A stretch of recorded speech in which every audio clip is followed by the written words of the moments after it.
I am going to call this meeting to order.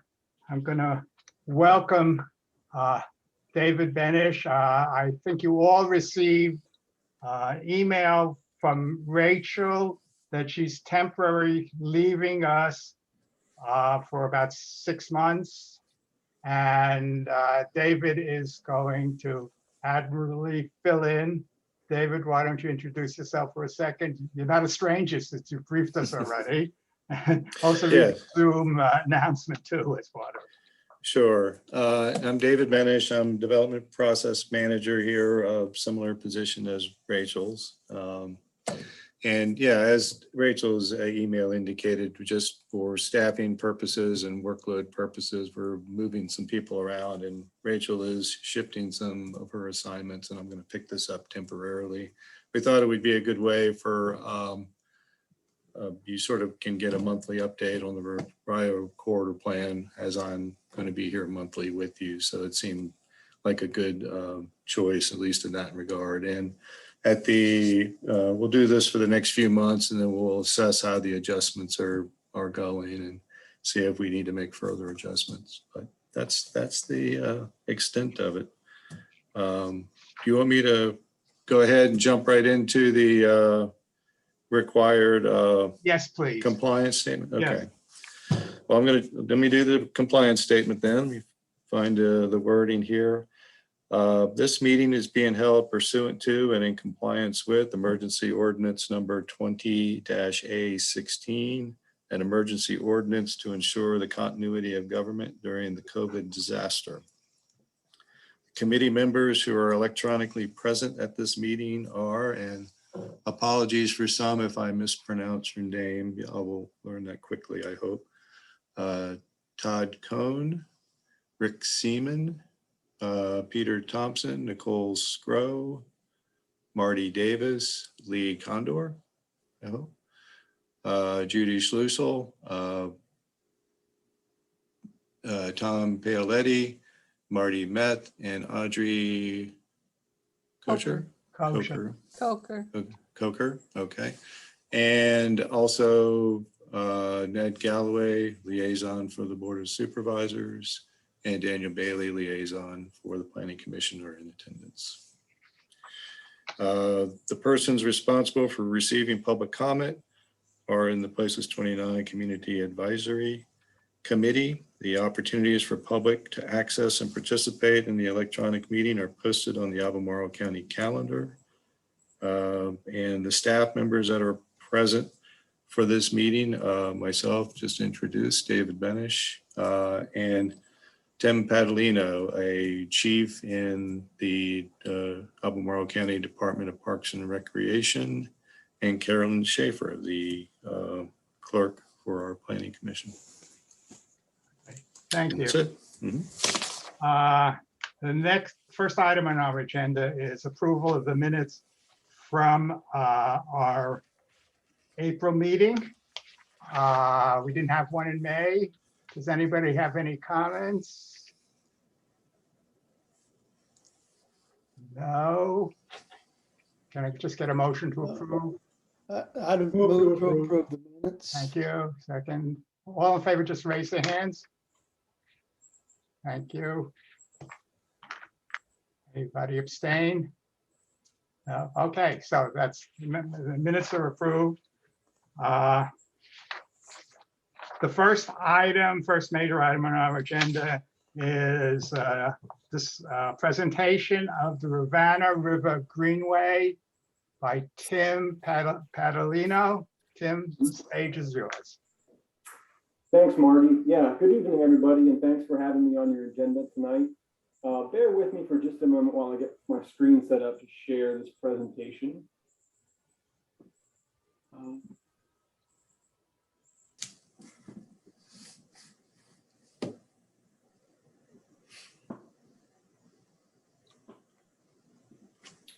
Okay, great. Yeah, and thanks, David, for the introduction. As David said, my name is Tim Padalino. I'm the Chief of Parks Planning for Albemarle County. I've been in this position for about a year and a few extra months. It's been a sort of a challenging time to serve the county in this way, but it's truly an honor, and I appreciate your time and attention tonight. I wanted to mention just kind of an overview of what we'll talk about during this agenda item. Just a couple introductory comments about Parks and Recreation. And, majority of this time will focus on a feasibility study that was completed for the Rivanna Greenway. But first, I want to provide some background information and give context and texture to this proposed trail. And it's certainly set up as a presentation, but I want to, leave time for questions and answers and just open discussion towards the end. So with all of that in mind, I have a fair amount of information to go over. And at times I'll kind of hit things at a higher level of detail, and we can just go back with any questions or comments that people may have. But, if I'm moving too fast, feel free to let me know and we can stop on a particular slide. But I want to be cognizant of your time and your agenda as well. So first, I wanted just to provide some information about Albemarle County Parks and Recreation. You can see our department's vision and mission statement here on the slide. And I'm sharing this just to emphasize that our department's efforts to serve the public are done with a dual focus on two broad overarching objectives, and that's outdoor recreation and environmental stewardship.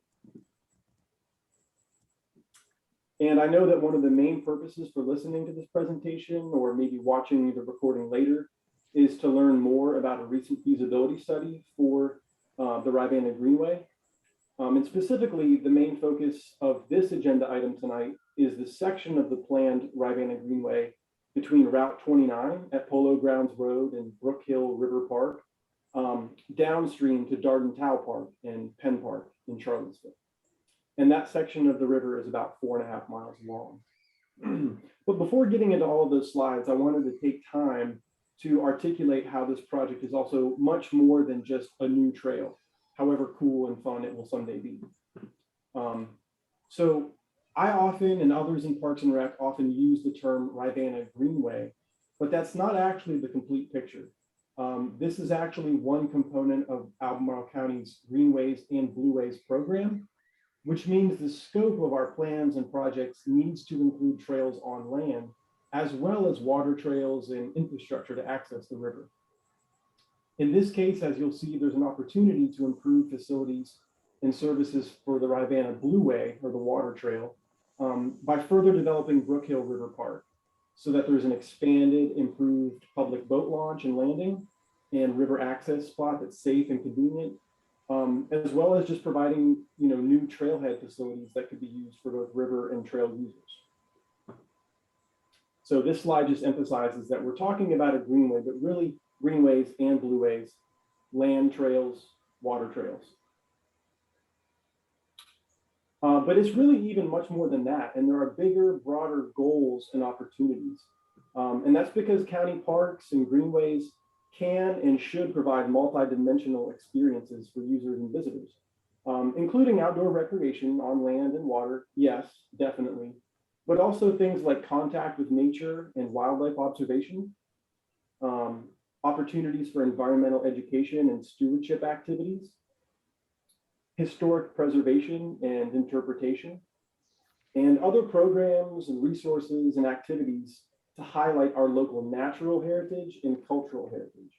So in addition to a program that provides opportunities for walking and hiking and pedaling and paddling, the county parks and greenways can and should be places where our community's story can be told, the story of the land and the story of the people, and in that way connect people to our local sense of place. So another aspect of background information that I wanted to share tonight is previously adopted plans or formally adopted plans. And of course, there's some county-specific plans, but I want to show how this proposed project actually nests into a much larger scale of planned greenways and other trail facilities. So the first thing I wanted to show, and again, this will be brief, is that the Rivanna Greenway is contained in the master plan for Places29.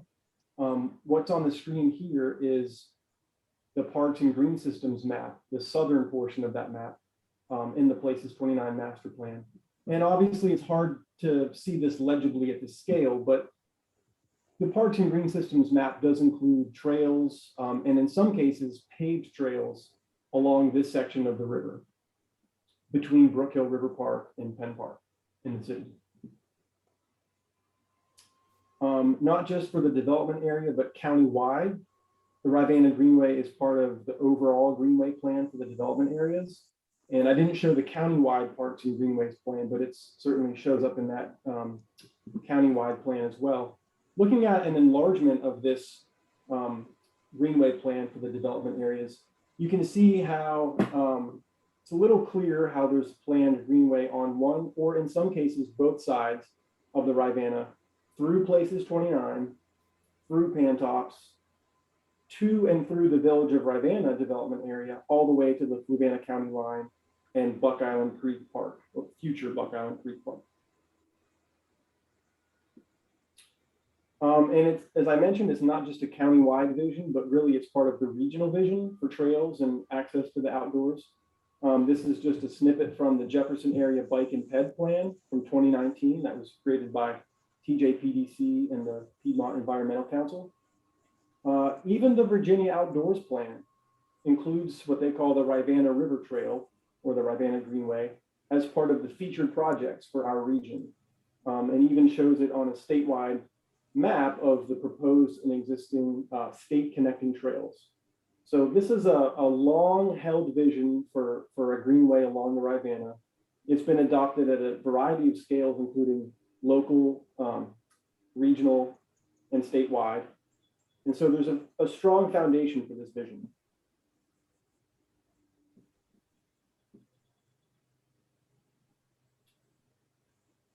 So just as an introduction to what this feasibility study intends to do and how it came about, this actually dates back to 2019 when Albemarle County Parks and Recreation staff contracted with Land Planning and Design Associates, or LPDA, to identify a feasible route for a greenway trail along the South Fork of the Rivanna River between Route 29 and Penn Park or Dardentown Park.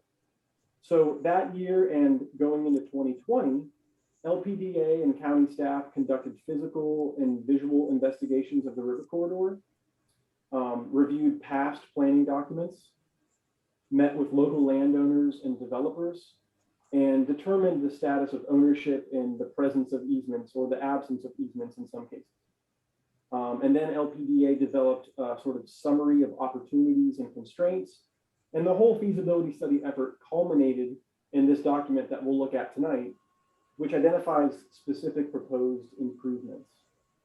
And this includes the preferred route for a greenway trail that's most feasible within the current framework of land ownership and partnerships and other constraints and opportunities that were identified.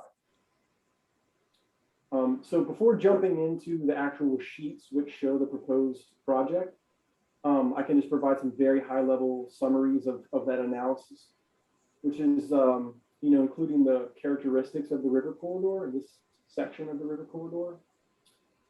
So actually the river on the upstream portion is the South Fork of the Rivanna, and it doesn't become the main stem of the Rivanna until the North Fork enters near Key West and Dunlora. Like I mentioned, there's approximately 4.5 miles of riverfront on this section of the corridor, but overall there's pretty limited access to the riverfront and down to the water, with some exceptions, but there's a limitation of public access. In terms of land use patterns, it's primarily a combination of forest and agriculture and a lot of residential uses. And there is an active railroad line which features into the plans and the analysis. And one more thing to touch on actually is that I should clarify that the Rivanna Greenway in this section is a planned future public amenity. So the Rivanna Greenway Trail is not constructed yet in this section. It's not funded yet. And there is not a continuous public right-of-way along this section. Several easements will need to be obtained and acquired, working with the property owners and finding a way forward there. But there are trails, as you all know, in this section of the river corridor, and I want to draw a distinction. So there is existing sections of the Rivanna Trail. In this area, it's referred to as the RTF River North Trail. It's not a county facility. It's an amenity that was established by the Rivanna Trails Foundation, or RTF. It is publicly accessible, and the RTF is a nonprofit organization, and they work directly with property owners to obtain right-of-way agreements, and they maintain the River North Trail for general public use and benefit. So I'm pointing that out because when we look at these sheets, you'll want to draw your attention to the fact that some of the trails are in green, and that's the RTF River North Trail that exists. You'll also see a few pink trails, which are privately owned and privately maintained trails, often without public access. For example, in HOA common areas or open spaces. And what you want to try to focus on would be the brown lines, which are the proposed Rivanna Greenway Trail. It's even further broken down into optional routes, which are dashed. Those would kind of either be an alternate or a complementary section of trail. The main proposed route, which is most feasible, is shown in solid brown. And where additional easements would need to be acquired, that brown line is shown with a yellow glow around it. It's a little hard to see on this legend that I've shown on this slide, but when you see the actual plans, it's a little more obvious where the easements would be required. And because I've already said a lot about the right-of-way and the easement acquisition necessities, I also want to take time to point out that on this vicinity map showing each of the sheets 1 through 8, the recommendations are not actually to build a fully continuous greenway trail from Brook Hill River Park to Penn Park. And that's because there's not a feasible way forward for a certain section of this corridor at this time.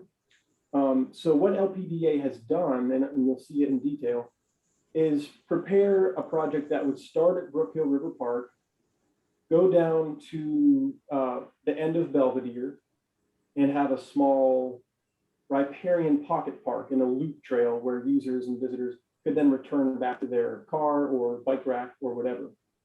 And then that would be complemented by a small section of greenway trail extending upstream from Penn Park, but stopping before going onto Dunlora Common Space or open area.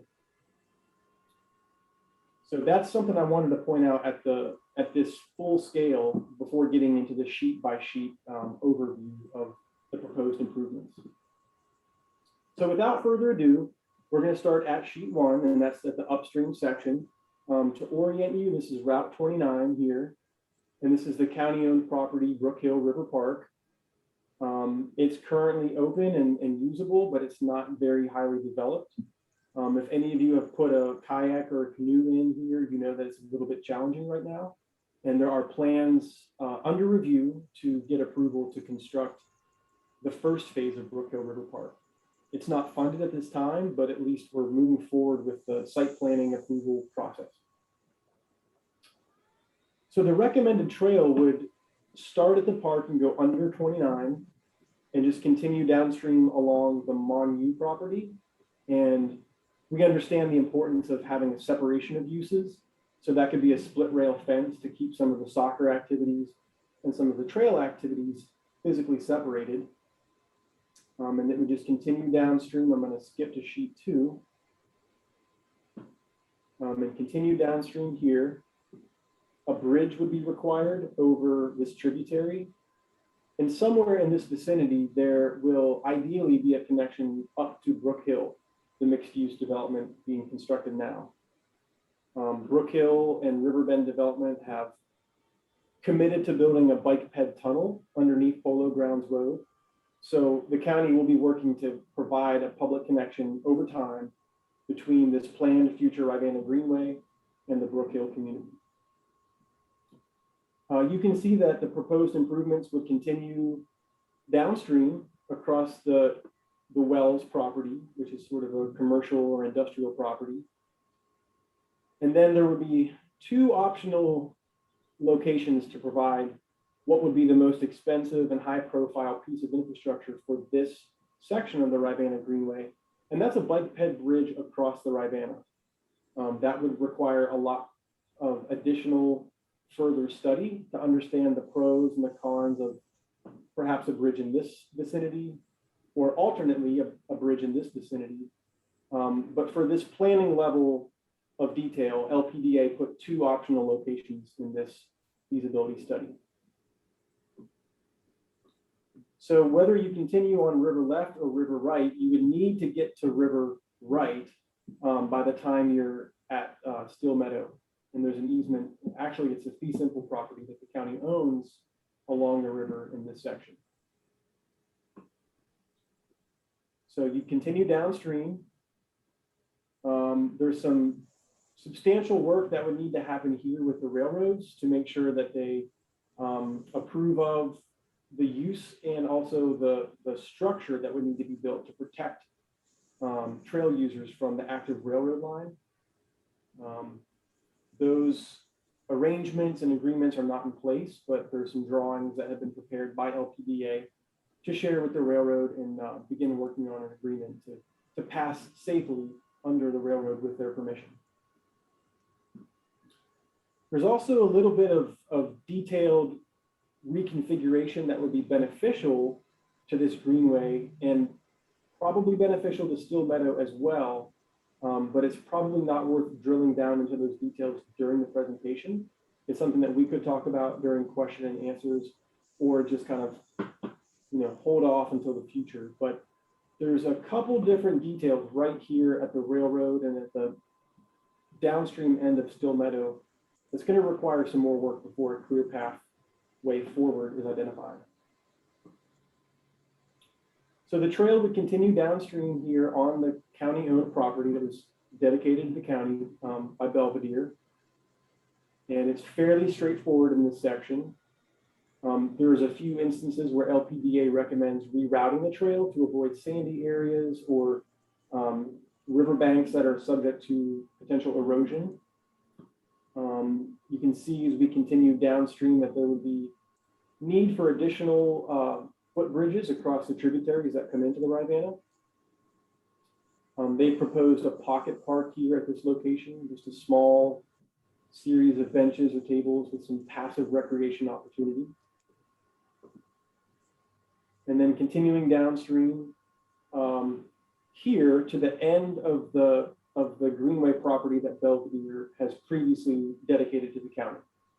And when I mentioned the riparian pocket park and a loop trail, this would be a permanent improvement with the hope that someday the trail could continue along the river or perhaps interior around that bend of the river and connect back downstream. But at this time, based on the opportunities and the constraints, it seems best to plan for a terminus at this point with a river overlook and again, some more passive recreation amenities. And then what we'll do now is just skip downstream and I'll show you the last sheet. You can see here, this is sheet 8. So we've gone from sheet 5 at Belvedere to sheet 8. And this is River Run. And this property here is Penn Park in the city.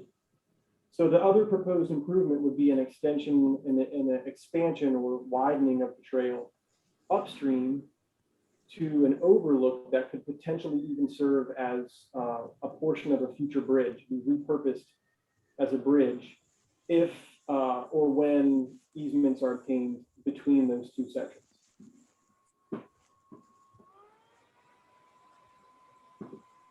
And LPDA also assembled some precedent images of trails and greenway facilities that could make a lot of sense for this particular portion of the Rivanna Greenway.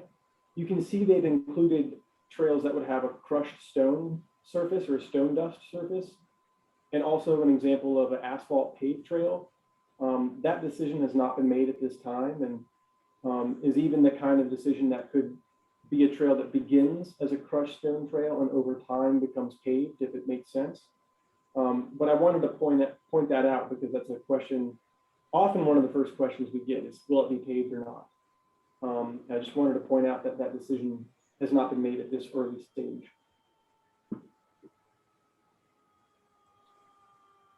So that's the balance of the presentation. I'm more than happy to go back to anything that I've touched on so far, or if there's other questions, ideas, concerns, interests, I'm happy to try to, address any and all of those.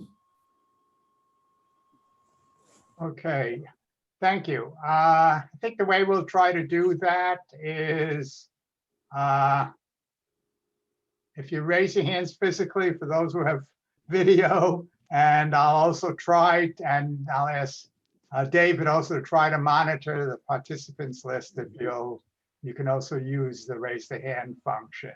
So does anybody have any questions for Tim?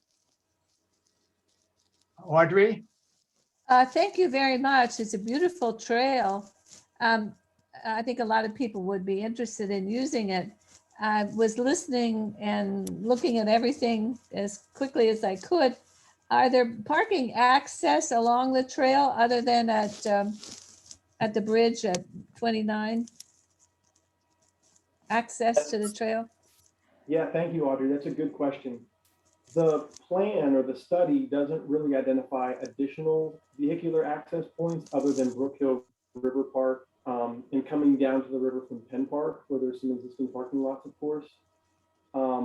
There really aren't a lot of opportunities to have good vehicular access points. It's a bit of a challenge right now. There's some conceptual opportunities if you look at Polo Grounds Road, but that's so close to Brook Hill River Park that that potential alternative didn't make a lot of sense. It's, I guess, a conceptual possibility that somewhere in the vicinity of Belvedere could be something to look at in the future, especially because that's sort of midway between Brook Hill River Park and Penn Park. But to answer your question more directly and succinctly, no. Okay, nobody else has a hand up. Go ahead, Audrey. That leads me to the next issue is, have you presented these plans to the neighborhood associations of Belvedere and Carsbrook, for instance? Because I think the residents there would be concerned about people driving into their neighborhood and through property to access the trail. No, we have not. We have not. This is actually on the earlier end of public outreach and public engagement for these studies and this proposed greenway. But I hear your comment and the underlying concern. And, we really do share that at the county. We really respect private property rights. And sometimes it takes a little bit of time for the gears to turn.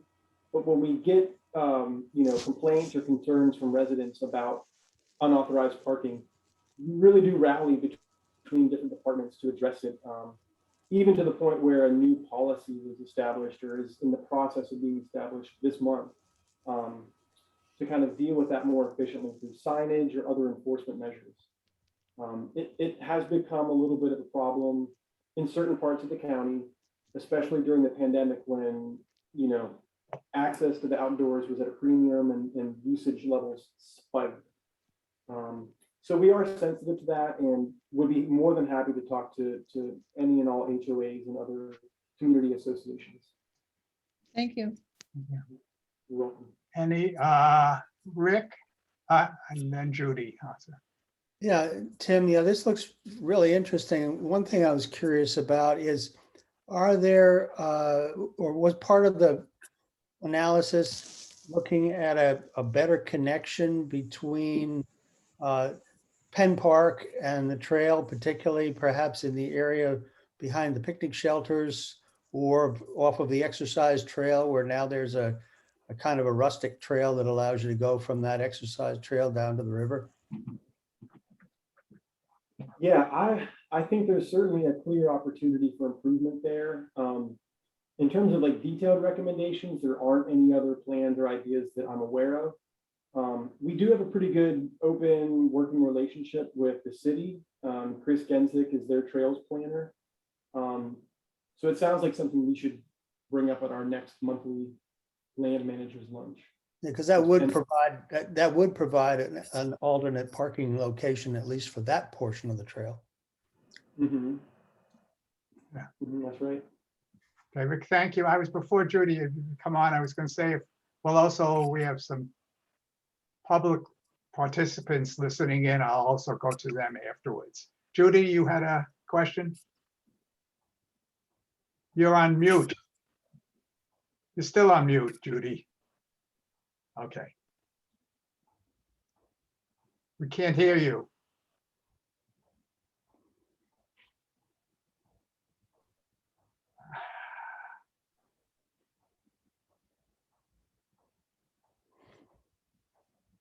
Try talking again.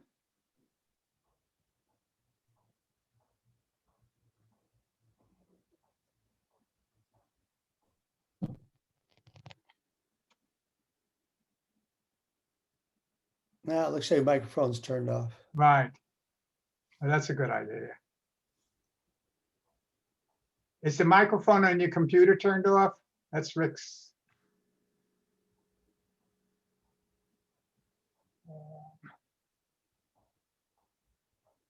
No, Okay, it says it's on mute. Can you hear it now? now, yes. Oh, good. Okay, yes. This looks very interesting. Since Brookmill is still under development, and they seem to be a big starting point that you've indicated, what kind of a time schedule do you have, if any, at this point? Yeah, great question, Judy. We actually don't have a project schedule. This is more, I guess, on the front end of informational awareness. But there's not a capital request in, there's not a project scope or timeline. I will say that I didn't really do a good job of characterizing this study as one half of a larger effort that LPDA has done for the county. They also did a feasibility study on a downstream section of the Rivanna Greenway. That would be focused on extending the Old Mills Trail from its current ending in Pantops all the way down to Milton, which is another 4 miles.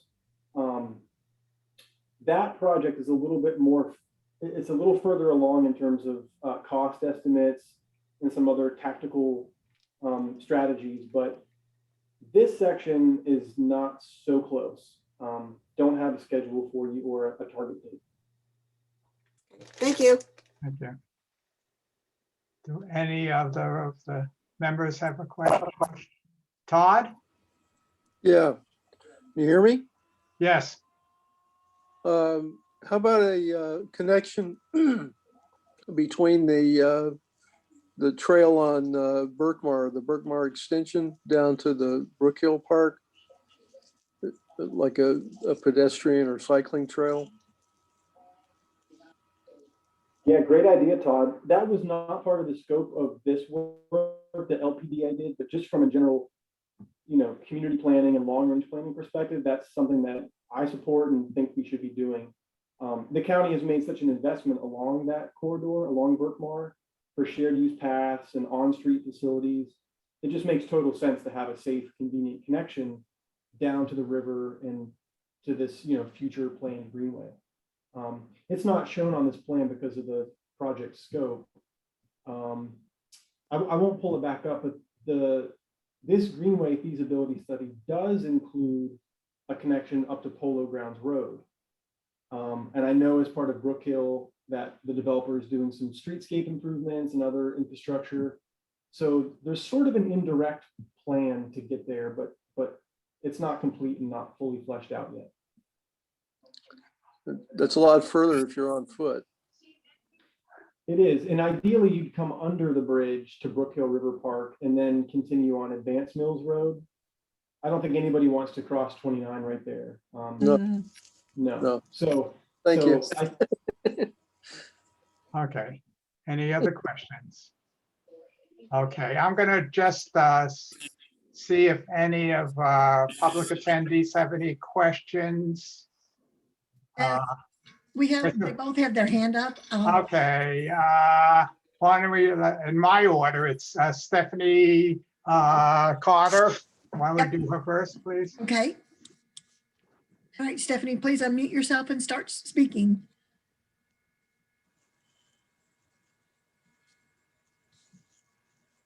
Stephanie, not a, does she? Okay. Hi, can you hear me? Yes. Hi, my name is Stephanie Carter, and I am the director at K-Tech. We're located at the corner of Rio and Park, right at the John Warner intersection. And I just recently became aware of this study, and I wanted to take just the opportunity to ask the committee to consider traffic that flows into and out of K-Tech 6 times a day. On a daily basis during the school year, approximately 400 to 450 high school and adult students, as well as 30 staff members, access our building. Stephanie, may I interrupt? We're not talking about the Rio Corridor study at this point. Okay, sorry, So, I don't have any feedback on the trail. Look that's okay. So we'll come back to you, and then Michael, can we unmute Michael instead? Thank you. All right, go ahead, Michael. Michael is still muted.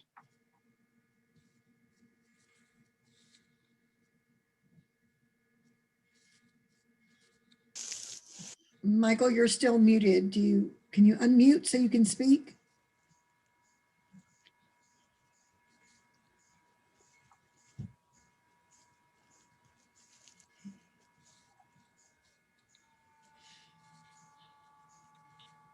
We have a 1 minute and then we'll go on, unfortunately. All right. Okay, he's removed his hand.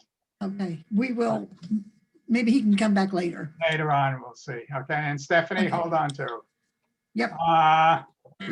So our next speaker is David, and he's going to give us an update. Well, first of all, Tim, thank you very much. It was very interesting. I actually have one quick comment for you. Is there some place on the county website where people can provide you comments, you know, sort of a semi-outreach, or maybe you want to think about doing something along that line? Yeah, that's a great suggestion or question. We don't right now. We've been in coordination with Serena and Emily and others at Cape, who are really so much better versed in engagement than I am, and the tools and techniques to do that effectively. But yeah, I think we're always wanting to get feedback and input, and that's a good suggestion. Yeah, we need to have a way to do that. Okay, thank you very much again. You're welcome. Yeah, thanks to everybody. And Okay. contact me anytime. Thank you, Okay, Tim. Hey, thank you, Tim. Tom, just to let you know, everybody has come on the committee, so we have a full Okay, house. thank you. Okay. Okay, David, the floor is yours. All right. Study. Go ahead.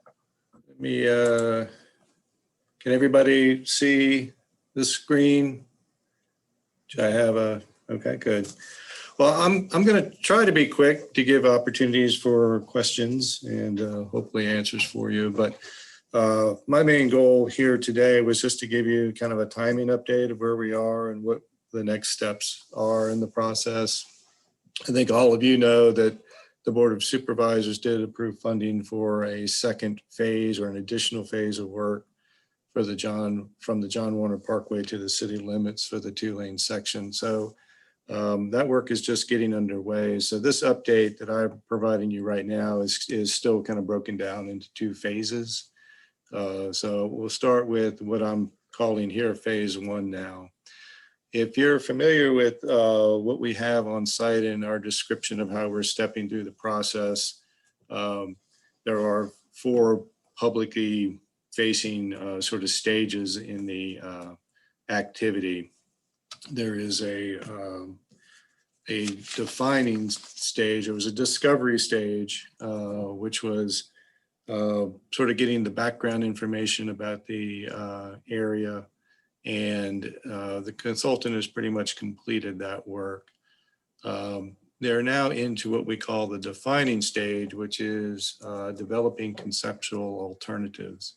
So as I'll just kind of step through these real quickly, as I said, this consultant from May through July will be developing and defining the character areas of the corridor and is working on those conceptual design alternatives. we've had an internal meeting in May to discuss some of the starting points for the character areas and some of the features and the parameters for the analysis of their work. We've discussed some of the hotspot areas, which were actually presented, if you recall, in the kickoff, where they provided some of that background information. Hotspots being the John Warner Parkway, Belvedere area, the Greenbrier Gasoline Alley area, and the Hillsdale Drive intersection with 29 were kind of the main hotspots, as well as the whole linear sidewalk sort of deficiencies in the sidewalk facilities. That work is underway. We hope to have delivered to us internally next week, sort of a draft of those alternatives, and we'll be vetting in July. The consultant will be vetting with staff those alternatives in prep for presenting those to the public. We hope to do that as early as August or early September, where those draft alternatives will be presented. The idea here, again, keep in mind, the intent is to create some conceptual alternatives, not one final decision. The first step is to look at those alternatives along the corridor, get input from the public and various stakeholders, and then move to more specific recommendations. So this August to September would be that drafting of those conceptual alternatives. We intend to vet those with the public through a virtual meeting and possibly in-person meetings. We're monitoring our abilities to do in-person meetings right now. We're continuing with the thought that they'll be virtual. We would most likely do them, if we can do them in person, also do them virtually. We also intend to have pop-up locations utilizing our public engagement staffs. Essentially, it's a van that can float around the area so that we don't have to get certain places. We can be very mobile and move around to certain sites. We're pretty sure we're going to do a pop-up in the Putt-Putt area, possibly Java, definitely the center, probably in the K-Tech area. We're also investigating some other potential sites for those. Our engagement, what we want to do is not only provide those alternatives, but make sure that the presentations also provide some education about what those alternatives are. Some people, this stuff can be somewhat technical. What's an R-cut? Why an R-cut? How does that work? And also potentially go over some of the options that weren't shortlisted. So we're still kind of working through making this efficient, easily understood, not too complex, but also give people enough information that they can properly review and provide comments to us.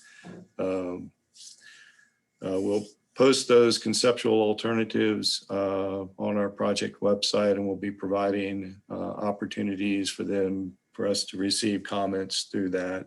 That's been a pretty successful approach that we've used in other corridor studies I'm involved with. So we will also make sure that that opportunity is available.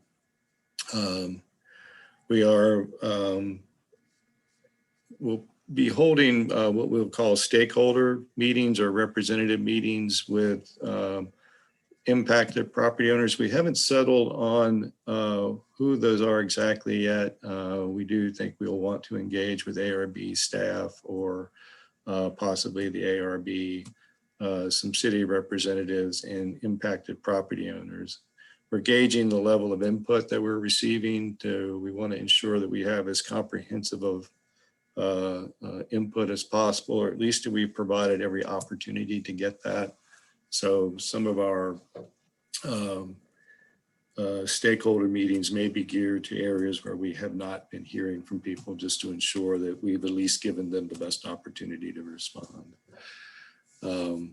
So that's sort of the evaluating those conceptual alternatives. Once that public feedback is provided, again, we hope in that August, September timeframe, the consultant will turn over and develop a final draft with specific recommendations, which we anticipated in the September and October timeframe. And that would be more of a draft plan with recommended alternatives and approaches to address the road corridor, the multimodal components of it, and also some of the urban form, how to make sure the adjacent properties character is engaging and improving the character of the right-of-way corridor.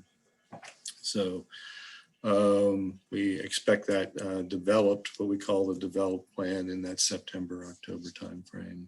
September would be more internal work for us, October, and then producing that for review and approval in the November timeframe.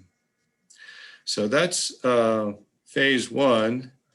Hopefully, if you were paying attention, phase two will have very similar characteristics to that.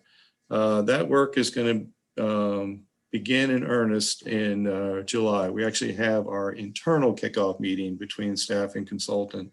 I believe it's the 29th next week. And so that's when we are really going to sink our teeth into how to approach this section. But please remember that portions of this corridor were already under review, and some levels of that background work, that discover work was already being done under the first phase, just in a very limited scope. This consultant and staff have been working on some of the prep work going into the design work. So it's not that we haven't been doing anything, but the consultant has been focused in on the phase one section and keeping that moving. And then we'll be working and putting significant effort into it. They'll be putting significant effort into it starting in July. The format for phase two will generally follow the same as phase one. There is a discover phase. And like I said, some of that work's already been underway. The define stage, that define stage is the development of the conceptual design alternatives, reading the second bullet. And then the develop, once we receive public input in a similar fashion as I just described for phase one, the consultant will, working with staff, will develop a final set of proposals and recommendations.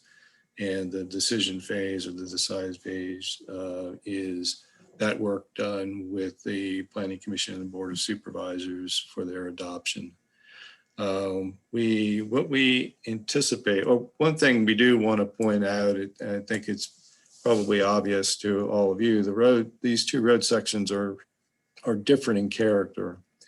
And the consultant, wanted to make sure that, to emphasize that because the characteristics of the road are different, some of the processes and the products may look somewhat different. But again, the steps in the public input and engagement process will be the same. So again, very early on in the phase one development process, but these are two very unique, different sections of roadway. So in the July-October timeframe is that discover period, again, understanding the existing context and conditions. At this point in time, we are anticipating doing a similar kickoff meeting with the public, just to make sure they're aware that phase two is going on. We'll do a similar type of outreach effort to make sure that everyone along that corridor is aware of this phase two.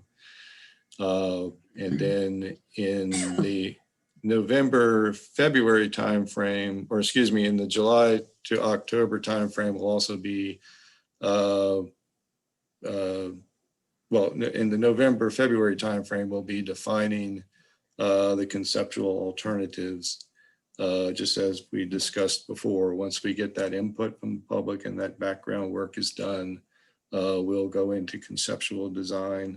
Again, we're looking at November to February based on the consultant contract. And then in March and May, we'll be developing the final recommendations. The engagement process will be very similar to what we just described. I can scroll back up to those things listed up here under the August and September timeframe. We'll use all those same approaches in trying to get input.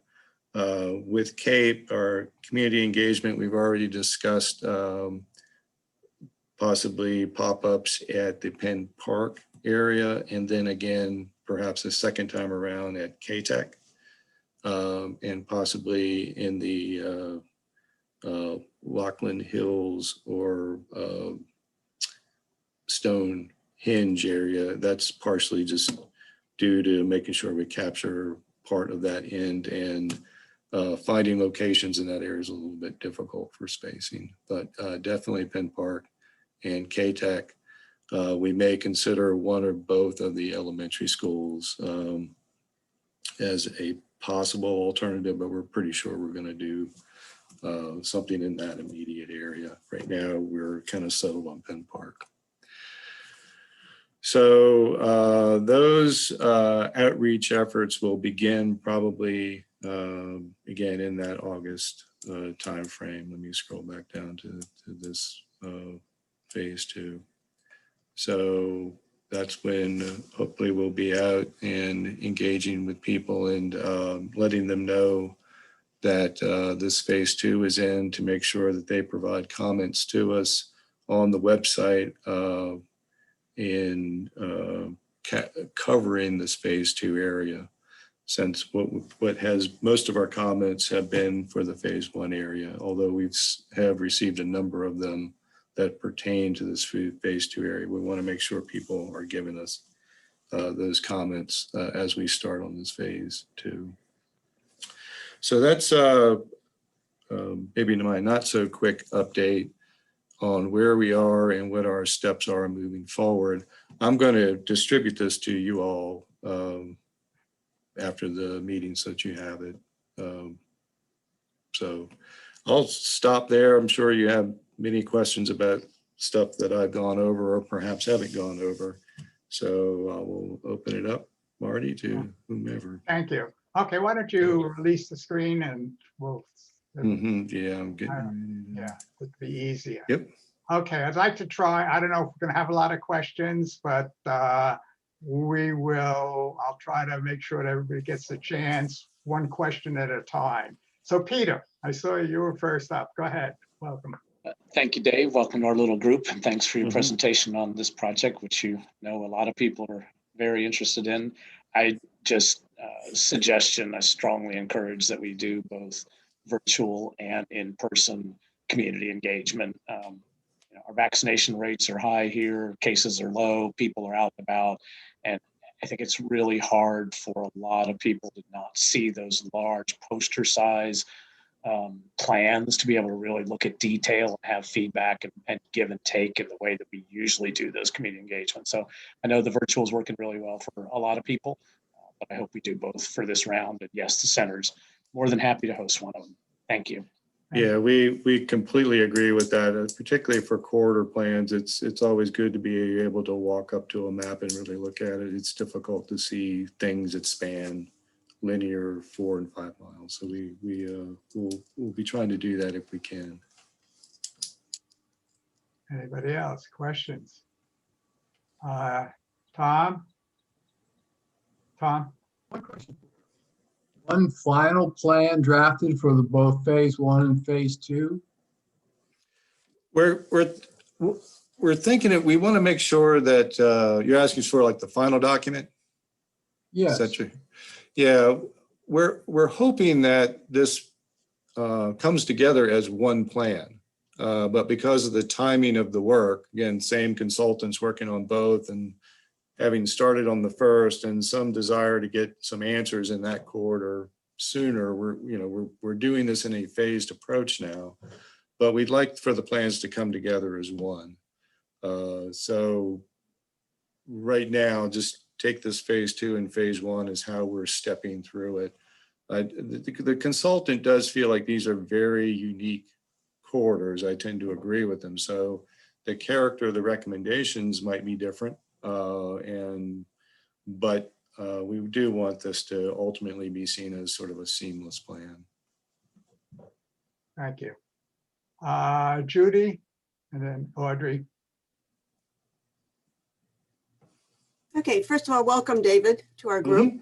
I actually have a couple different questions, but Kent just came back from the Dunlora HOA meeting, and he had several people to asked him that they said that they indicated, they fill out the survey indicating that they would like to be part of the focus group and haven't heard any kind of response. May I make a suggestion that for all those people that filled out the survey indicating that they would like to be part of the input, that maybe an email be sent to them. Thank you very much for having filled out the survey. This is our tentative time schedule, just so that they know that that survey didn't go out into outer space. Okay. Okay.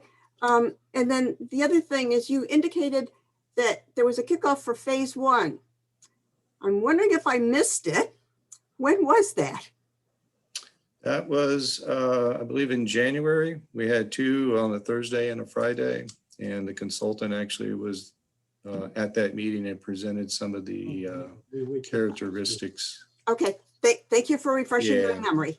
Yeah, and well, it's, you know, it's kind of a good point because these studies that take a while, sometimes you're anxious to get started and make sure you're starting it, but this is the long period where there's a lot of background work being done, and then there's this quick back end period. So sometimes you go out and do a kickoff meeting and then months go by and you kind of lose the inertia. So we tried our best to make sure people were aware of it early, and then some months have gone by and people kind of forget, you know, quite frankly, because of the time in between. So we hear that a lot. So yeah, that's the kickoff, and we would plan to do some form of kickoff for phase 2. We don't want, again, recreate the reel and create too much busy work, but we do want people to realize that we are working down to the city line and make sure they're aware and provide their input. Okay. Thanks for refreshing my memory. Okay. Audrey. Thank you for a wonderful presentation. I am concerned about a couple things. One, I did an informal survey from 29 down Raya Road to John Warner Parkway, and about for recreational activities. We have a large group of kids in this corridor who lack recreational opportunities. And for instance, there are only tot lots along the way and in the different developments, but nothing for older kids and adolescents like basketball. There's a half basketball court at the church near Hillsdale, and there's a small basketball court behind the school at Woodbrook. Last night, there were cars there after dark, and I didn't know what they were doing. I wasn't about to go find out, but I heard a bounce of a ball. So basketball is a big hit. And when studying the characteristic and planning concepts, we need recreational areas. There's a large population at Arden Place and Maltside who may not have access to cars to go to Penn Park or to the Greenway Trail across up on Prophet Road, or not Prophet Road, Polo Ground Road, that probably aren't going to get there. And recently in our neighborhood, the school ground, I think, is currently indicated on the land use map as the green space for this area of the county.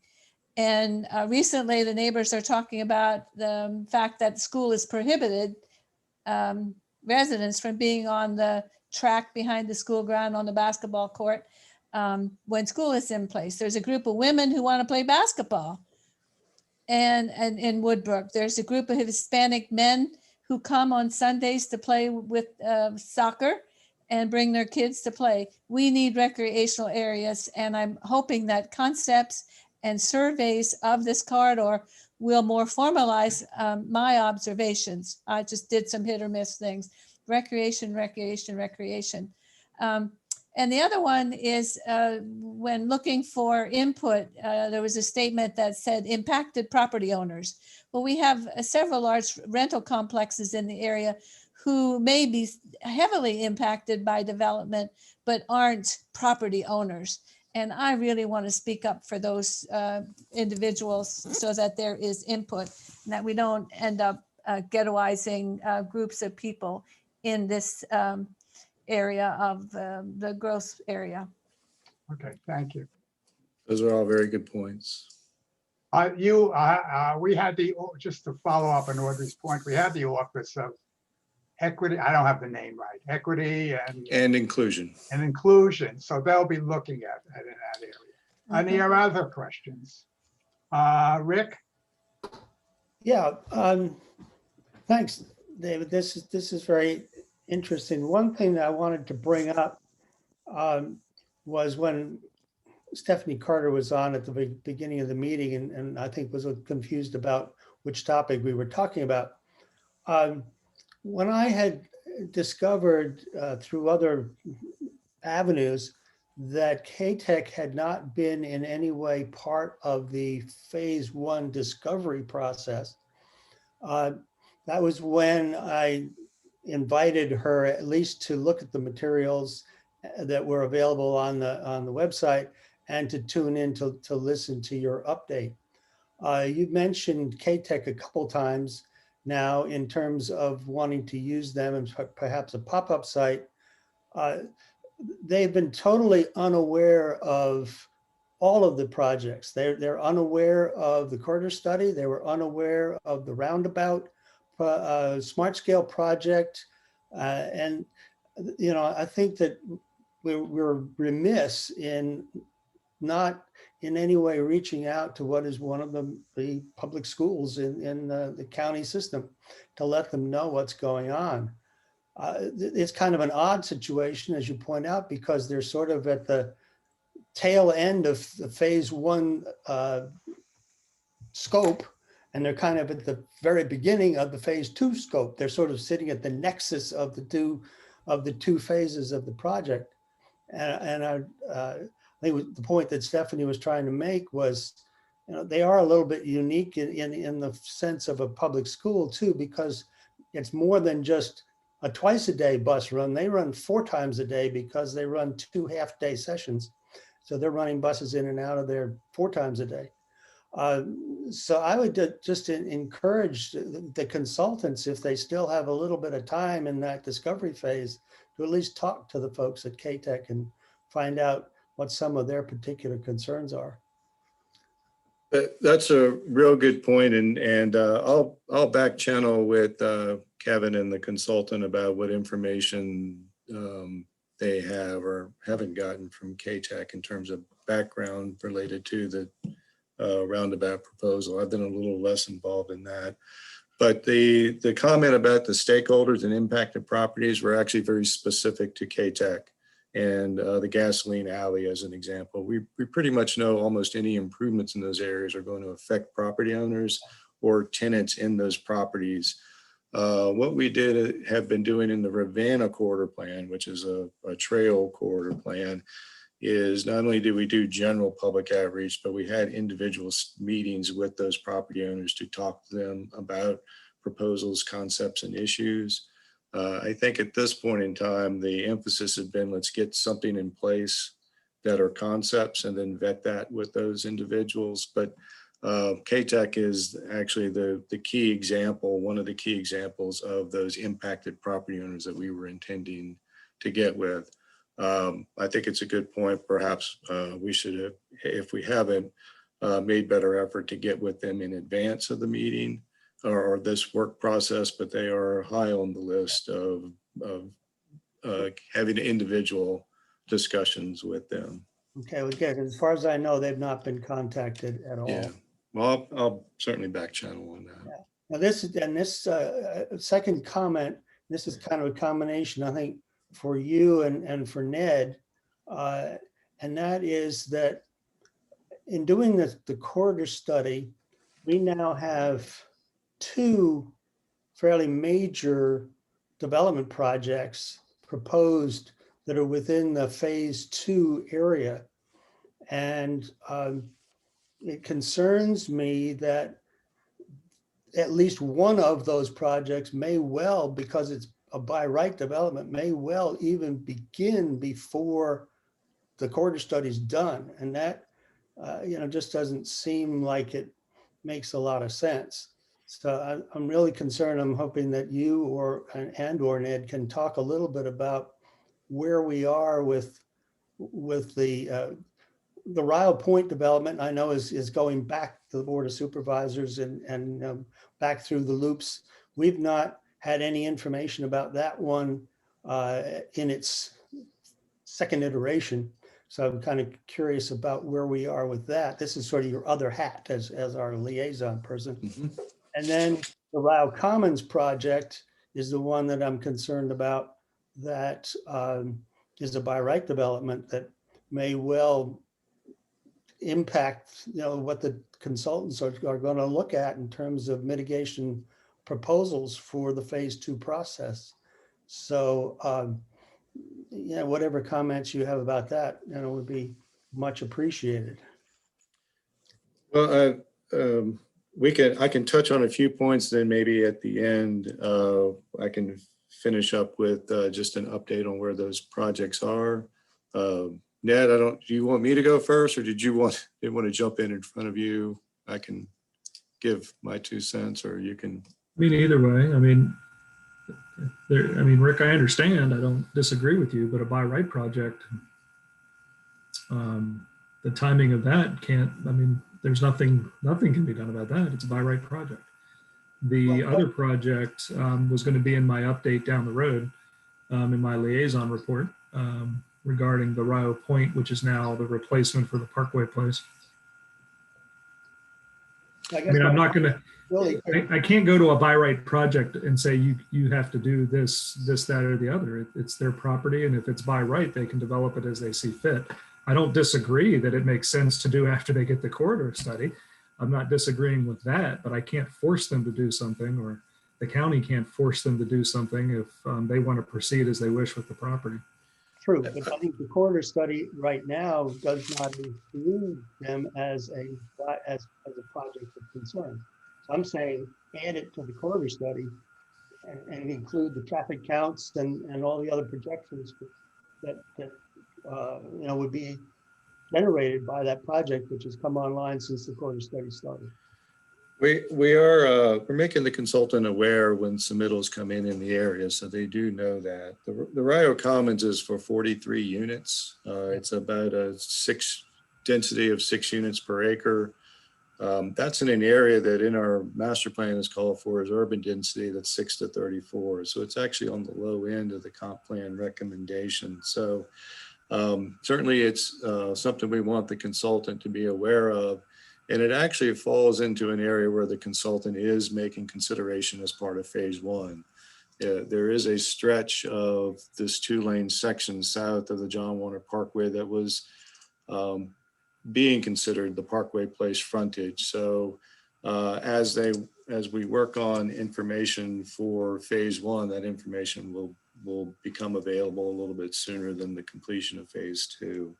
But it is a by right development. I will say most developments, even at a by right stage, will take upward of a year to 2 to get in ground. Sometimes they can go quicker, but usually those projects will take at about a year to 2 years after final plat approval, final plan approval, or plat, depending on whether it's a subdivision or a site. Yeah.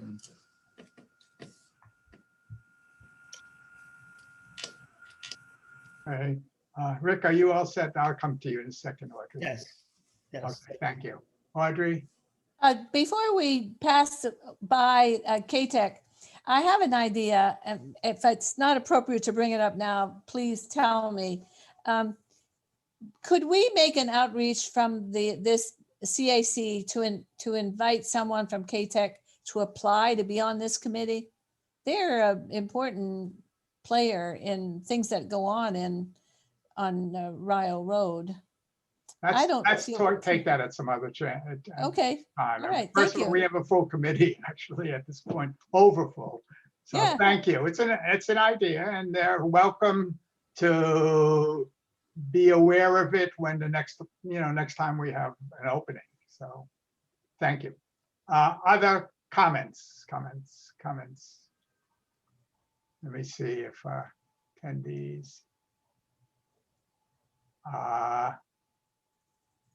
Okay, I have one question myself, David. Sort of along the traffic count way, I've been asking you about how they're estimating the traffic in terms of whether they're using a point estimate or they're gonna do an estimate around some mean, so you get some plus or minus, so you can see the different effects of not guessing exactly what the estimates are. And I sent you an article about that. And recently, one of the Board of Supervisors also noted that people are traveling on unexpected routes because of GPSs. You said you've taken that into account, but I'd like to know how. Well, I think I'd probably have to have the consultant do that. I don't want to misstate on that and provide incorrect information. So, or communicate as a non-transportation planner. Okay. But one thing I do know in my years of having to manage transportation planning, and something that Kevin McDermott and I have talked about, and he reminds me of, is that while it's important to get as good information as you can get from traffic estimates, you have to always recognize they are a point in time and they're always going to change. And the other aspect to keep in mind is that the types of improvements that you usually do are, while they're sensitive to thresholds of traffic, they're not sensitive to absolute detailed accuracy. Because the improvements that we're looking at making have the ability to manage traffic above or below what the estimates are. The precision is less important than the threshold of traffic. So if you're off by 5 or 10%, that may not have a significant impact to the types of recommendations you're making for the improvements that you're proposing, as long as those improvements fit within a general threshold of traffic.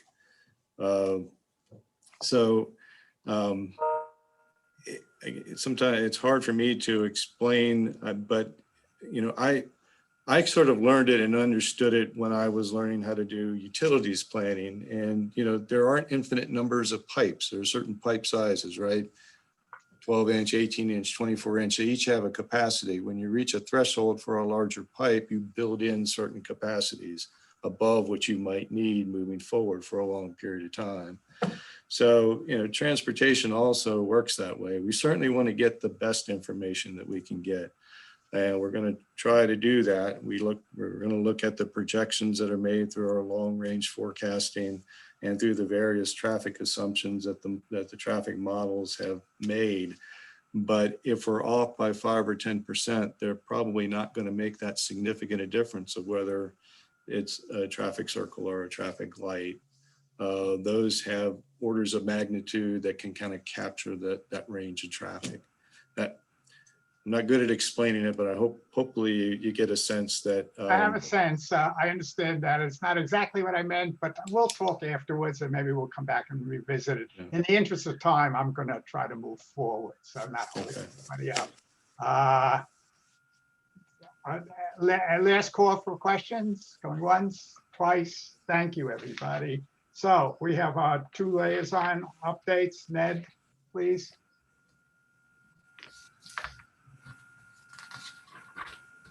And if I miss anything, because it's been, I think, since April. Is that when we last? Yes. Marty, did you not want to let Stephanie speak, the woman from K-Tech? She's gone. Now, we took care of that. That's what Rick talked about. Yeah. Sorry.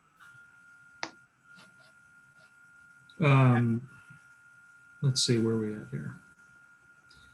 At the last Board of Supervisors meeting, I have to get better details on it. I was searching today for the email, but I think I just got a verbal update on this.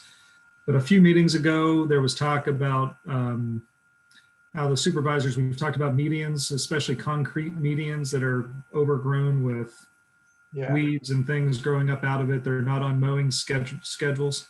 Mhm. There's a pilot plan that's going to be coming into place that's going to target it on the Rio Road area up, up by Putt Putt and along that way. I'm sure you all know where I'm talking about, where it's all concrete. They're not designed for mowing. The county executive, when I asked about it at the last meeting, gave the update that that pilot was going to be happening. It's basically going to clear out the cracks and do what you're supposed to do to try to make it all proper. And then that could be a pilot for a program that could go countywide. I'll try to have more detailed information on that by the next meeting. I just didn't pull that in, but I thought that was good news, as that's one that is a kind of a problem across, not kind of, it is a problem all across the county, especially on our entrance corridors. Out of the Woodbrook neighborhood, I've got, I'll be asking for, putting a request in for whether it's a speed study or a traffic study. There's a particular intersection there where it sounds like there's 2 stop signs, but then the through street, there's some speed issues and some concerns there. In the Belvedere neighborhood, there's been, I mentioned this several meetings ago about how best, it's hard to explain. Well, if you park on the side of a street, you should usually, whichever direction you drive, pull in and park in the direction that you're driving in. And it sounds like we've got issues where the people are parking on the wrong side, pointed in the wrong direction. We got cars going each way. So that's come up from a constituents out of the Belvedere neighborhood. So looking into that, one, to just get people educated, but if there needs to be an ordinance or a clause or something like that in there that needs to be adjusted to be able to force that. I think the city has one, obviously urban areas probably do, but that's in your area. I know there was some work, Marty, on the Chick-fil-A piece, and then they shut down for renovation, and I think that's starting to open back up if it hasn't already. But since it's back open, I make sure that's back on the radar. I'm hoping there was some traction made with those owners or the property owner out there before they open back up to maybe have a solution in place. But I'll keep my eye on that and follow up on that.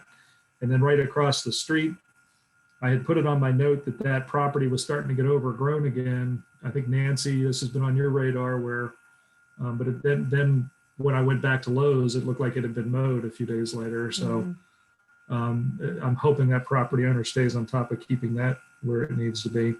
Nancy, I did catch your sign on the VDOT, or some signs that were down. I think you said clobbered was the word maybe you used to take out a few signs.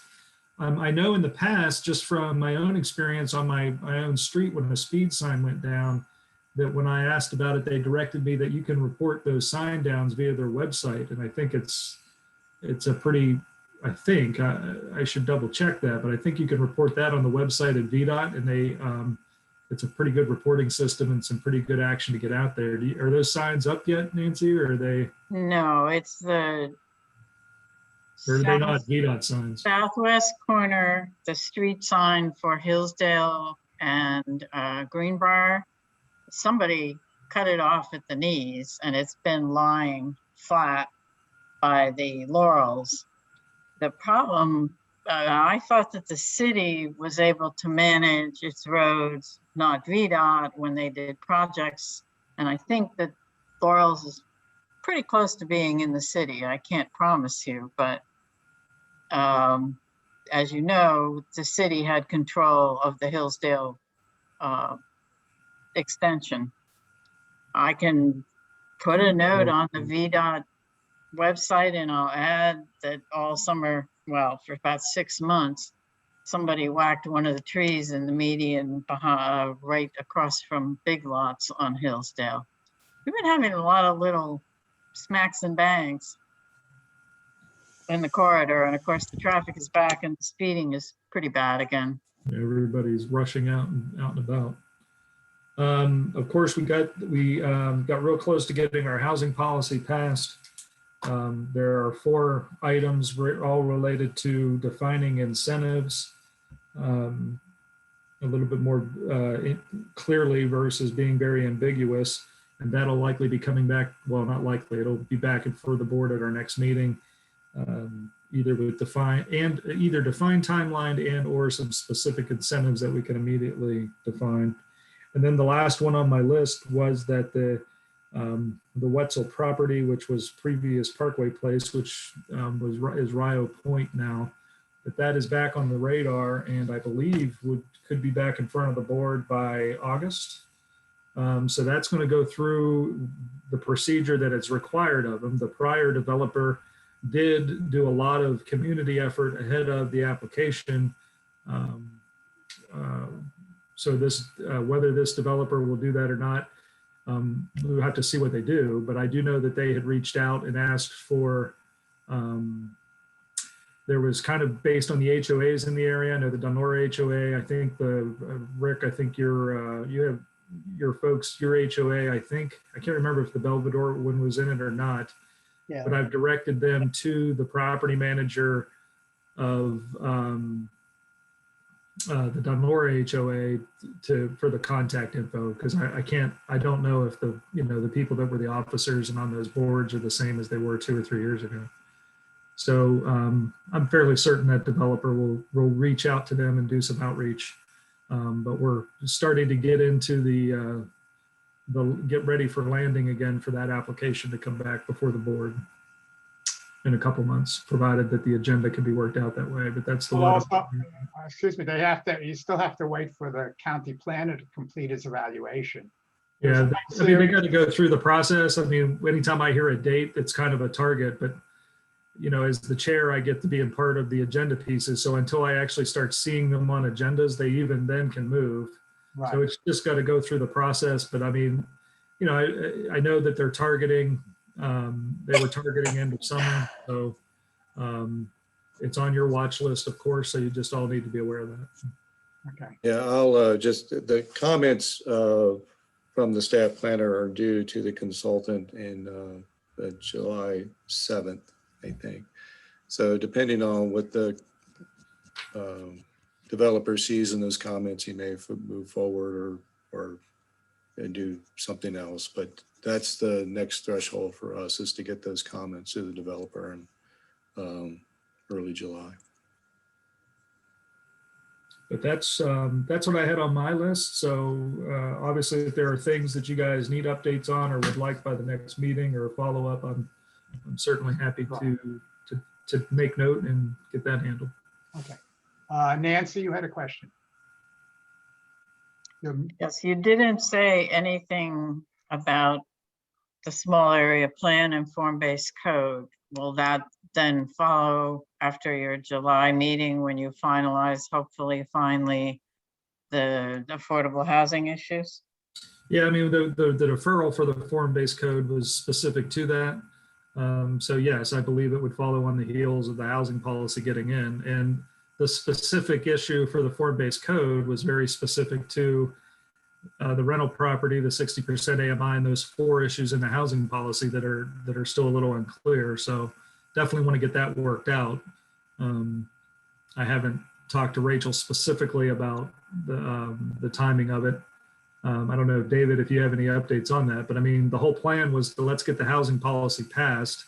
That would then dictate what's in the form-based code, and then that would come back to the board as well. Just to follow up on your Rio Hill, Allen and Allen site, they did finally, after the grass was 2 feet high, someone did come in and cut it.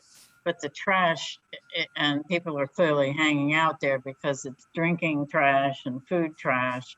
It's horrific again. I sent you an email in the middle of this meeting, and so you have a couple of pictures. It's a shame because it's part of the entrance corridor and it really looks awful. The bad news for you, Audrey, is that I am having surgery for knee replacement and I will not be able to follow up for, I don't know, next time I can get in the car or not, depending. So it's up to you and Brian to follow up on that one if you care. If you don't. Oh, we do. And the neighborhood Facebook pages in Woodbrook, the neighbors are all involved and write to Ned and contact the county. So it's reached the concern of residents in the area, and they've been actively calling the county and writing to Ned. I CC'd you on my email, but I can't Thank remember you. what I did with Brian's address, and he's not here, so Yeah, thank you. We will. And good luck, Nancy. it's life, you know. Okay. Uh, Yeah. And Ned, word on the street is that Chick-fil-A the dining room is open and they have 2 lanes of ordering. So I don't think we're going to have a traffic problem anymore. That's good to hear. Yeah, Wait, I'm yeah, glad please, to. Nobody got killed. Chick-fil-A is open. I drove by it today and it looks really nice. Did you notice that they had different traffic patterns up? Because I haven't seen it, but over there since it's. Oh, much different. Everything's been moved in the parking lot, the doors. It was an extensive modernization and Great. realignment. That's good. That's great. Okay. Marty, Nicole has her hand raised. Oh, I'm sorry, Nicole. Yeah, no, I just checked County View, David. I don't see the application submitted for Rio Point. Does that mean just comments coming back on a pre-app? Is that why they're not up, or? Yeah, it looks like, and I need to check with Cameron too, because I was trying to double check something before the meeting. It looks like it's still under Parkway Place. No, I've seen it. Have you? Okay. Yeah, of course, I've also been getting Cameron to send me copies. No, I have to say the Not in website, County View. the website has been really difficult to access. In fact, they added a special link for me so I could download the forms. It still is a work in progress, frankly. I can tell you about that separately. Well, the comments that I saw in the most recent traffic study were actually under the Parkway Place ZMA Oh, number. because it was under the deferred. Yeah, so just check Parkway Place and just pay attention to those dates on the items there, and you'll see some 2021 dates. Right. Okay, thank you. And real quickly on the form-based code, Ned, Rachel left me a July 21st board date, but I don't know if that's tentative, and that may be subject to a final approval, but I just raised it because maybe it could be as early as that, but as best I've got is a tentative date. So I just figured I'll It throw would it make out there. sense if we finalize the housing plan at the first meeting on July, that would be the next. Yeah, so probably no sooner than that date though. Daniel? Okay, thank you. Yeah, I'll be brief. Kind of keeping along that the RST residence, which is affordable housing development, proposed development up 29, kind of straddling between Rio and 29 North area, was passed the planning commission and recommended approval and was headed to the board of supervisors. It will bring 310 affordable housing units, netting out at about 210 or so, and what it replaced in the previous trailer parks that were on that property. It's right on Ashwood, on the corner of Ashwood and 29 North. So that could be, help with some of the affordable housing challenges we've been having as a community. Of course, pending the board's decision there. I think the other quick update, I think, is related, kind of future looking, and something that I've been thinking about and would love to get your all's opinion on.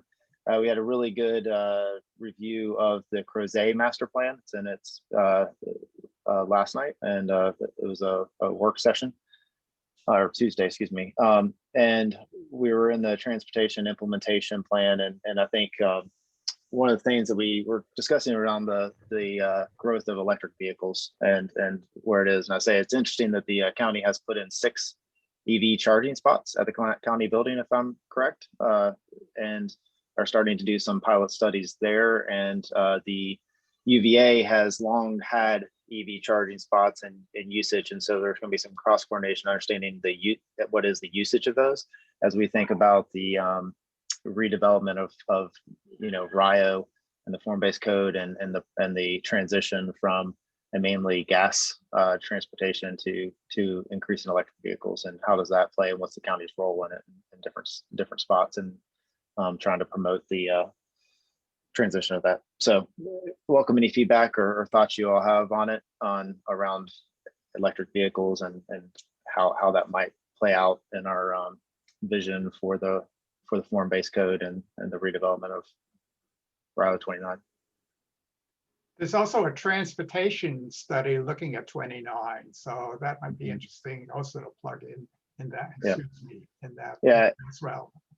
And I'll throw on, I'll follow up with you afterwards, Marty, but Julian Bivens, who sits as our chair for the Planning Commission and sits as a representative on the hydraulic, got the Albemarle County Police Department come and do a crime study briefing to his CAC. Lieutenant Trip Martin, who I know used to live in Belvedere, since moved out, it was the one that gives it. And so if that's something that the CAC would like to see, we could work to organize that and have the Albemarle County Police Department come and give some breakdown of the statistics of crime and how it's been over the last 18 months or so in our area. Yeah, let me consider that and see how it works into the agendas in the future. We actually had one when I first came on board. We had a review by the county. I was going to say one other thing while we're talking about affordable housing, maybe mostly for Ned. In terms of incentives, I might as well get my 2 cents in or have it. Not only is we're not focused, in my sense, on workforce housing. And there should be incentives both for the economic side and the workforce side. And I think that's something that I listened to the housing policy discussion and got very little discussion in that area. And Dan sort of reminded me, we mentioned the police. We have a policeman in our neighborhood who moved out because he couldn't find a house. So we're having, the workforce where they'd like to live in the county. Now he's, half hour, 45 minutes away from where he works. So it's something that, as you go through and think about the various incentives, you ought to think both about the economic side and the workforce side as well. Yeah, what is the definition of affordable housing, right? So there's quite a spectrum. Yeah. Okay, let me stop there. Audrey, you want 1 minute? 1 minute. I'm very interested in the affordable housing issue at Ashford Road. Sorry if I bungled that. And transportation. They're working on bus stops for that affordable housing area. And I would like to say, and repeat and repeat and repeat, I live in a transportation desert. There is no accessible bus stop between Fashion Square and Walmart. I have to walk across 6-8 lanes of traffic to get to Kroger, or walk down to Fashion Square and cross Rio, or walk across the bridge, the overpass, to get to Kroger. Mm-hmm. And it's a wonderful opportunity to maybe consider a larger area when you're thinking about transportation and bus routes, and look a little broader than just Ashford Boulevard and 29 and the affordable housing unit.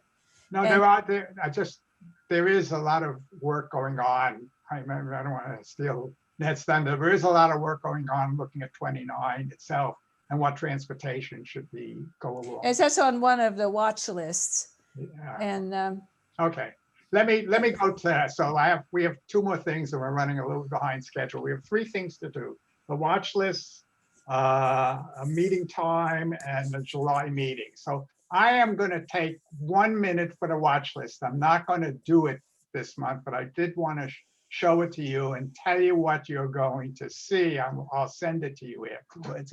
And let me see if I can find it quickly. Yeah.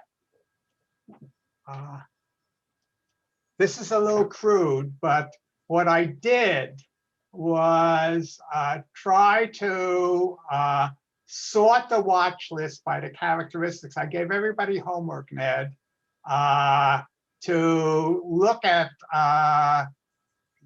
it didn't come out too well, to look at what they put down, and then rate it by A being most immediate, B being long range, C being aspirational, and D delete. And so here's an example of what we did. I'm not going to go over it this time. I'll send it to the group in the next meeting and go over. It'll help you focus, and then we can talk about the things on here, or what's really up to date and what isn't. So you can see the Allen and Allen's over here, and the traffic, has that been resolved? We can move that down. And so I'm going to send this to the group, and we'll talk about it next time, because it's like a 20-minute presentation. Okay. So let me go back. Let me stop the sharing.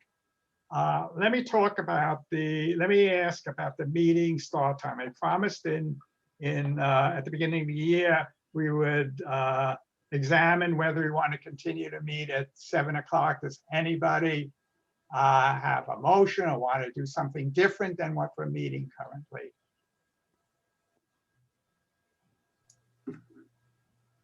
I would still prefer 6. Okay, somebody has to make a motion for that. Okay, I would like to make a motion What? that we go back to the 6 o'clock timeframe for our meeting. Okay. Second. Okay. Let me have just a little discussion. Nancy, we'll have a little. Yes, one of the reasons that I went ahead with 7 o'clock, even though I would prefer 6, is because it suited Rachel's schedule. David, do you care? Then I would support moving it back to 6. And then I noticed it makes it a little bit harder. I'm not going to ask Ned. I'm just going to observe. A lot of times he's traveling back at between 6 and 7. I think it makes it harder for Ned. I will say this much. Go ahead, Ned. I'm sorry. My company has opened a Charlottesville location. So as of 2.5, almost 3 weeks ago, my commute has returned to about 7 minutes. So I'm no longer traveling. back and forth directly. Okay. I would say this much. I looked at the other CACs. I like to eat dinner, that's why. But 3 of the other CACs meet at 7. One meets at 6:30, one meets at 6:15, one meets at 5. So we have a motion for 6 o'clock, and we had a second, I believe. All in favor of changing the time to 6 o'clock? I'm going to try to count. Nicole, to 6, raise your hand. So I see 1, 2, I'm going to call out the names. Audrey, Nancy, Lee, Judy, and Peter. Let me see how much that is. Nicole. 1, 2, 3, 4, 5. Nicole, excuse me, 6. And so I think, and then how many in favor of 7? Prefer 7. The continuing, so we have 2, okay, 3. And then we have some abstainers, I guess. Okay, so we will move the meeting till the future meetings till 6 o'clock. Done. Done, okay. Okay, the last item on the list is we have, how am I doing? Not too bad. Some of the CACs have canceled their July meeting. Are you all going to be in town for July? Is anybody not going to be here for July? Okay. So here's what I think. I'd like to see if we can, I would like to see, I had on my mind to see if we can get VDOT to come in. Maybe we'll have at that point, the Rio Point might be able to come in. We could do the police too. I'd like to really go in a little bit more in depth and have more time on the watch list to really get that straightened out once and for all. So right now, my inclination is to have a July meeting. Anybody have any comment one way or another? Okay. So let me see if we can build an agenda, and we'll continue in July at 6 o'clock.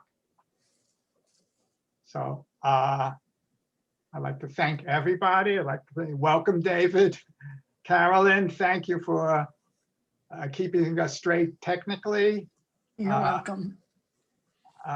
Anybody else have any last minute comments? Then I will say good night. Nancy, good luck on your procedure. And we'll look forward, yay. We'll look forward to you getting a nice strong lick to kick everybody around at some point. So everybody take care, and we'll see you in a month. Bye. Happy 4th of July. Yes.